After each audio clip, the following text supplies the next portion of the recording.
So I applied for this job because of my own experience. I have been working with this one company. I was the senior sales director and I had an event under the company which I had managed to gather almost 100k participants because of how well my team did in terms of marketing. So I think I'm going to be a very good applicant for this job.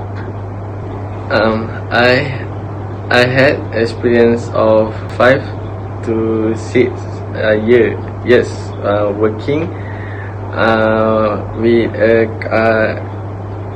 a good company as their marketing officer. So I had run a booth as part of my marketing, and we managed to get around 1,000 participants in a program conducted by the company. Yeah. Hello, good morning. I had experience of over 5 to 7 years working with a good company as their marketing officer. I had run a booth as part of marketing and had managed to get around 2,000 participants in a program conducted by the company. Okey, daripada video tadi korang nampak ada dua sketsa, betul tak? Sketsa A dengan sketsa B.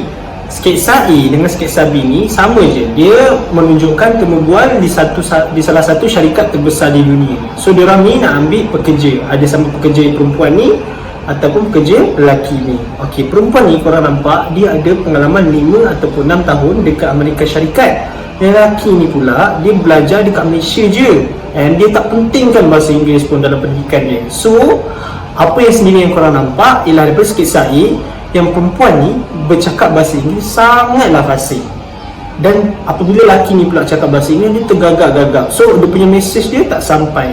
Dibandingkan pula dengan sketsa B ialah apabila lelaki yang berpendidikan di Malaysia ni dia dah start belajar bahasa Inggeris slow, tak apalah, dia belajar juga bahasa Inggeris dia. So bahasa Inggeris dia tak adalah sehebat perempuan yang belajar di Amerika Syarikat selama 5 ataupun 6 tahun ni, tapi bahasa Inggeris dia dah difahami.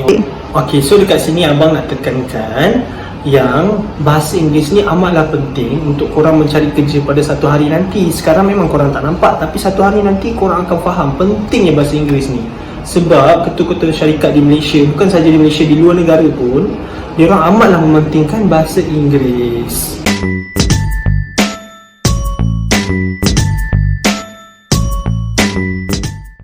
Ramai pelajar rasa belajar bahasa Inggeris tu susah. Sebenarnya belajar bahasa Inggeris tak susah, sebab kita boleh terjemah perkataan atau ayat dalam bahasa Melayu terus kepada bahasa Inggeris. Jom kita tengok contoh. Sebagai contoh, saya rasa gembira belajar bahasa Inggeris bersama dengan kawan-kawan saya. Untuk menjadikan ayat bahasa Melayu ini kepada ayat bahasa Inggeris, kita hanya perlu menterjemahkan setiap perkataan itu.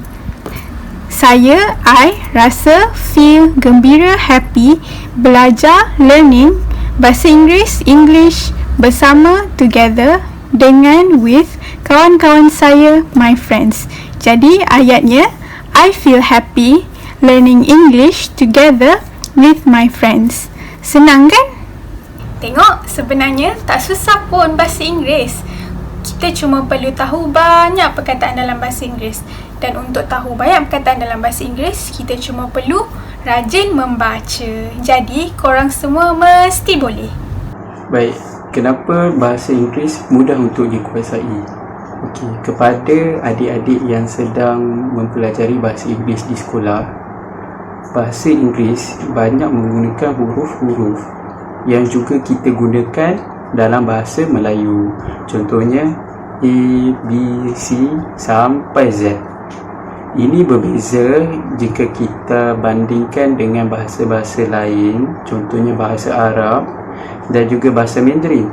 Bahasa Arab menggunakan alif, ba, ta sampai habis, manakala bahasa Mandarin menggunakan karakter-karakter untuk setiap perkataan yang kita nak tulis. Jadi bahasa Inggeris lebih mudah untuk dikuasai berbanding dengan bahasa-bahasa lain.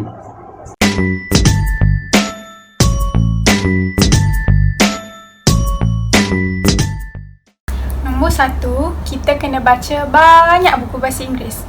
Kenapa? Sebab bila kita baca banyak buku, kita akan tahu lagi banyak perkataan bahasa Inggeris dan kita akan lagi faham cara untuk guna perkataan bahasa Inggeris dalam ayat. Jadi, rajin-rajin membaca, okey? Nombor 2, kamus adalah kawan baik kita bila kita sedang belajar bahasa Inggeris. Kenapa? Sebab kamus akan tolong kita untuk tahu apa maksud perkataan bahasa Inggeris yang kita tak tahu. Jadi, jangan malas rujuk kamus. Kalau tak ada kamus, tanya guru ataupun kawan-kawan yang lebih tahu. Okey? Nombor 3, buat kamus sendiri. Macam mana? Ambil buku kosong dan guna buku tu untuk tulis perkataan yang kita baru belajar. Sebagai contoh, hari ni kita belajar perkataan exhausted. Bila kita rujuk kamus, exhausted bermaksud sangat letih.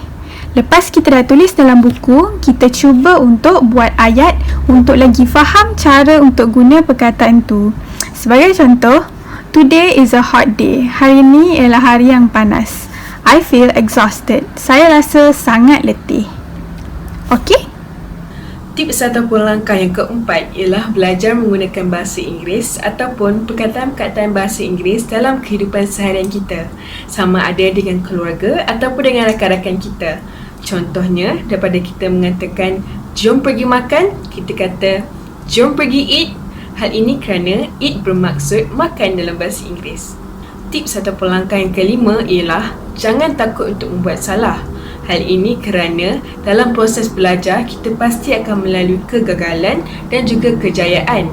Yang penting kita belajar daripada kesalahan kita dan tidak mengulanginya semula. Tips yang terakhir dan juga tips yang keenam iaitu kita berlatih membaca bahan-bahan bahasa Inggeris di hadapan cermin. Hal ini dapat membantu kita untuk menjadi lebih yakin untuk bertutur dalam bahasa Inggeris. Di sebaliknya, kita juga dapat belajar tentang intonasi dan juga tinggi suara yang sesuai. Hai, nama saya Ainan. Hai, saya Syami. Salam, hai semua. Nama Kak Hasha. Hai, saya Izzy. Hello korang, nama abang Adam. Selamat pagi, selamat petang,